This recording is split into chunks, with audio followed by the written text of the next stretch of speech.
I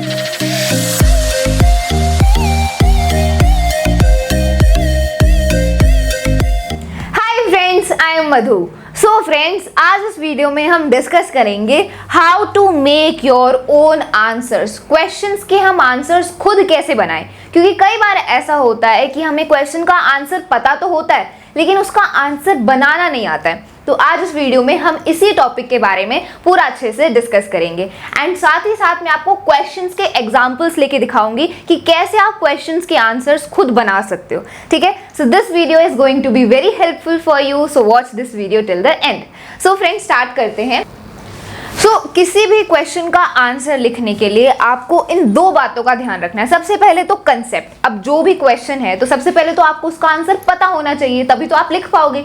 so first of all you should know the answer by yourself. अब answer पता होने के बाद हमें आंसर फॉर्म करना पड़ता है। आंसर फॉर्म हम क्यों नहीं कर पाते? बिकॉज हमारी लैंग्वेज पर ग्रिप स्ट्रांग नहीं है। अब मोस्ट ऑफ द जो हमारे सब्जेक्ट्स हैं वो इंग्लिश लैंग्वेज में ही है, तो हमें अपनी इंग्लिश लैंग्वेज को स्ट्रांग करना होगा, तब हम आंसर्स खुद फॉर्म कर पाएंगे। ठीक है, अब अपनी इंग्लिश को कैसे स्ट्रांग कर सकते हो? देखो, जो भी आप चैप्टर पढ़ रहे हो, चाहे वो साइंस का हो, एसएसटी का हो, इंग्लिश लिटरेचर का हो, जो भी आप चैप्टर पढ़ रहे हो, सो चैप्टर को पढ़ते टाइम ये ध्यान में रखो कि इन्होंने सेंटेंसेस को कैसे फॉर्म किया है, कौन से वर्ड्स का इन्होंने यूज किया है, बुक वालों ने कैसे आंसर लिखे हैं। So keep that in mind. जब भी आप कोई भी चैप्टर पढ़ रहे हो या कोई भी आंसर पढ़ रहे हो किसी भी क्वेश्चन का, so keep that in mind कि उन्होंने कैसे आंसर फॉर्म किया है। एंड अगर आप उस सेम क्वेश्चन का आंसर लिखोगे, so how you will write it. So when you will keep this in mind, it will make a big difference. अब इंग्लिश लैंग्वेज को स्ट्रॉन्ग करने के लिए, उसमें फ्लुएंट होने में आपको इंग्लिश की ग्रामर आनी चाहिए। इंग्लिश ग्रामर के जो टॉपिक्स हैं जैसे कि टेंसेस, मोडाल्स, रिपोर्टेड स्पीच, ये सभी टॉपिक्स आपको बिल्कुल अच्छे से आने चाहिए, तभी तो आप लैंग्वेज में फ्लुएंट हो पाओगे। तो इंग्लिश ग्रामर के कंसेप्ट्स आने चाहिए। ठीक है, एंड जितना ज़्यादा आप इंग्लिश लैंग्वेज को बोलोगे, उसको स्पीकिंग में जितना आप उसको इम्प्लीमेंट करोगे, उतना ही आप उसमें फ्लुएंट होते जाओगे। अब देखो, हम हिंदी में कितना फ्लुएंट हैं, हिंदी हम आराम से बोल पाते हैं, लिख पाते हैं, समझ पाते हैं। क्यों? बिकॉज हिंदी हमारी मातृभाषा है, बचपन से हम वही बोलते आ रहे हैं, हम सराउंडेड हैं हिंदी लैंग्वेज से।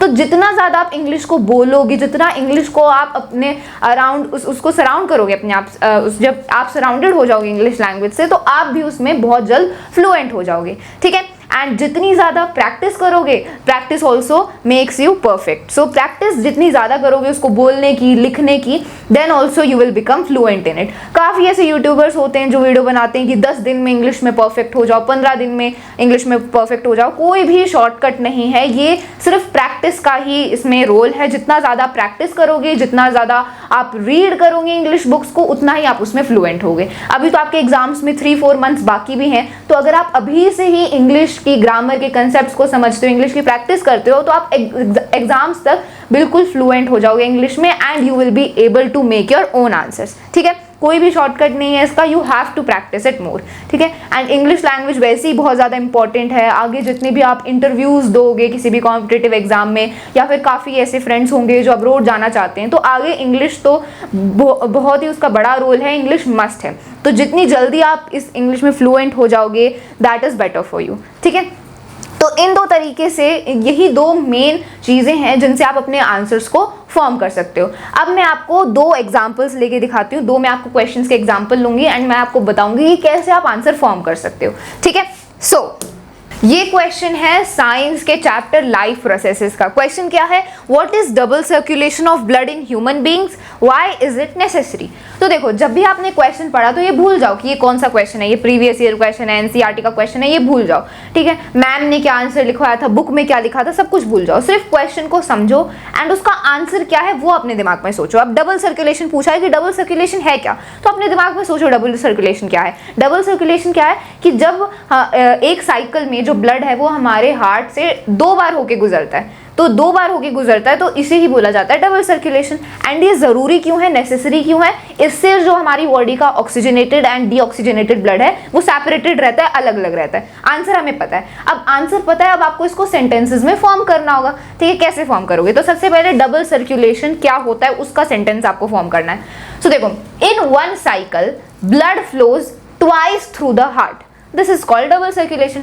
जो आपने सोचा, जो आपको पता है, उसी को इंग्लिश में कन्वर्ट कर दो, ठीक है। हमें पता है कि एक साइकिल में जो ब्लड है वो हार्ट से दो बार होके गुजरता है, flows twice through the heart, this is called double circulation. Simple से सिंपल। ये मत सोचो कि आपकी मैम ने क्या आंसर लिखवाया था, बुक में क्या लिखा था, आप खुद भी फॉर्म कर सकते हो if you know the answer and if you know how to make sentences, ठीक है।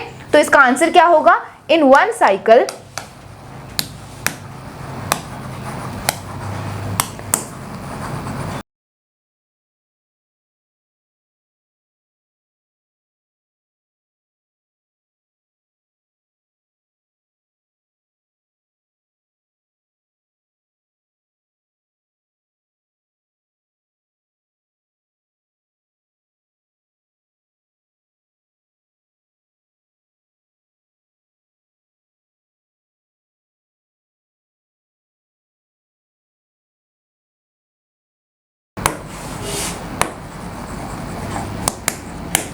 ओके, सो ये इसका आंसर है। तो सबसे पहले मैंने डबल सर्कुलेशन के बारे में बताया, तो मैंने उसकी क्या डेफिनेशन लिखी, इन वन साइकिल, एक साइकिल में जो ब्लड है वो हार्ट से ट्वाइस, दो बार होके गुजरता है। So in one cycle blood flows twice through the heart, इसी को डबल सर्कुलेशन बोलते हैं, this is called double circulation. अब फिर हमसे पूछा था कि ये जरूरी क्यों है, नेसेसरी क्यों है। So it is necessary to keep the oxygenated blood and deoxygenated blood separate, दोनों को अलग अलग करने के लिए, ताकि जो ऑक्सीजनेटेड एंड डीऑक्सीजनेटेड ब्लड है वो मिक्स ना हो जाए, इसीलिए होती है डबल सर्कुलेशन, इसीलिए जरूरी है। So it is necessary to keep the oxygenated and deoxygenated blood separate, ठीक है। तो कितने आराम से मैंने इसका आंसर खुद ही फॉर्म कर लिया, मुझे कुछ भी याद रखने की जरूरत नहीं थी कि मेरी टीचर ने इसका क्या आंसर लिखवाया था या फिर बुक में इसका क्या आंसर लिखा है। आप ऐसे अपने आंसर्स को खुद फॉर्म कर सकते हो, लेकिन जैसा कि मैंने बताया आपको आना चाहिए आंसर उसका, एंड सेंटेंसेस सही फॉर्म करने आने चाहिए, ठीक है।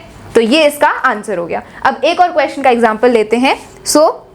ये क्वेश्चन है हिस्ट्री के चैप्टर नेशनलिज्म इन इंडिया से। हिस्ट्री का चैप्टर नंबर 2 है नेशनलिज्म इन इंडिया, एंड उसमें से ये क्वेश्चन है, what was the reason for calling off the non cooperation movement. Non cooperation movement को कॉल ऑफ क्यों कर लिया था, मतलब विड्रॉ क्यों कर लिया था। अब इसका आंसर क्या है, देखो हमें पता है कि गांधी जी ने क्या किया था, नॉन कोऑपरेशन मूवमेंट को विड्रॉ कर लिया था। क्यों, because of the Chauri Chaura incident. Chauri Chaura एक जगह है उत्तर प्रदेश में, वहां पर जो इंसिडेंट हुआ था उस वजह से गांधी जी ने क्या किया था, नॉन कोऑपरेशन मूवमेंट को विड्रॉ कर लिया था। अब चौरी चौरा में हुआ क्या था, वहां पर एक पीसफुल तरीके से लोग प्रोटेस्ट कर रहे थे, एक पीसफुल तरीके से लोग प्रोटेस्ट कर रहे थे, एंड लेकिन वहां पर उनके साथ जो पीसफुल मॉब था उनका क्लैश हो गया पुलिस के साथ, मतलब पुलिस के साथ उनकी लड़ाई हो गई, एंड इस वजह से जो मॉब था, जो लोगों की भीड़ थी वो वायलेंट हो गई, एंड उन्होंने क्या किया, पुलिस स्टेशन में आग लगा दी। इस वजह से क्या हुआ, काफी पुलिसमैन की डेथ हुई।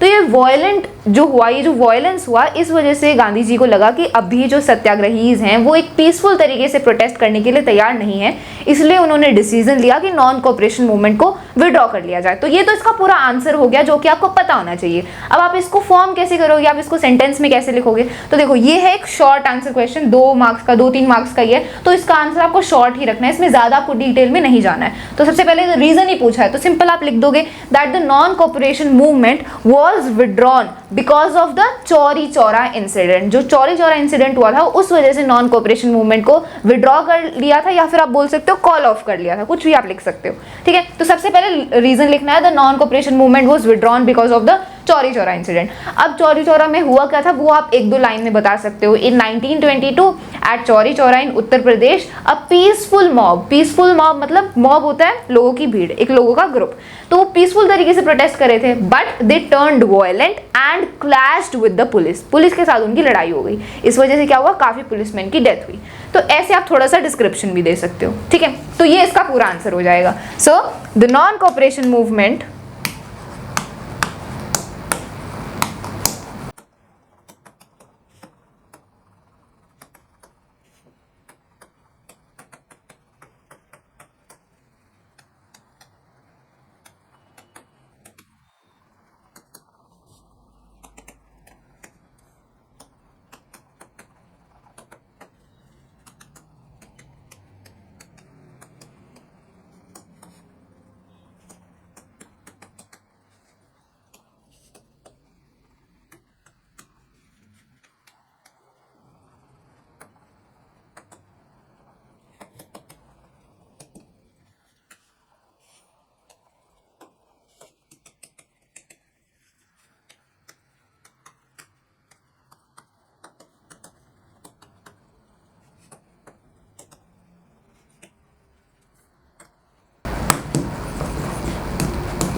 ओके तो ये इसका पूरा आंसर है कि आंसर क्या है, the non cooperation movement was withdrawn because of the Chauri Chaura incident, इस इंसिडेंट की वजह से। फिर आप बताओगे उसमें हुआ क्या था। In 1922 at Chauri Chaura in Uttar Pradesh a peaceful mob turned violent and clashed with the police, due to this several policemen were killed. तो ये मेन रीजन था जिस वजह से नॉन कोऑपरेशन मूवमेंट को विड्रॉ किया गया। तो ऐसे आपने इसका आंसर खुद फॉर्म किया। अब मुझे नहीं पता ये आंसर, अब देखो यहाँ जब आप ये आंसर लिख रहे हो तो ये आपने खुद फॉर्म किया है। आपको जब आप आंसर लिख रहे हो तो इस बात का बिल्कुल भी ध्यान नहीं रखना है कि जो टीचर्स के वर्ड हैं वही मुझे लिखने हैं या जो बुक में लिखा है आंसर वही मुझे लिखना है।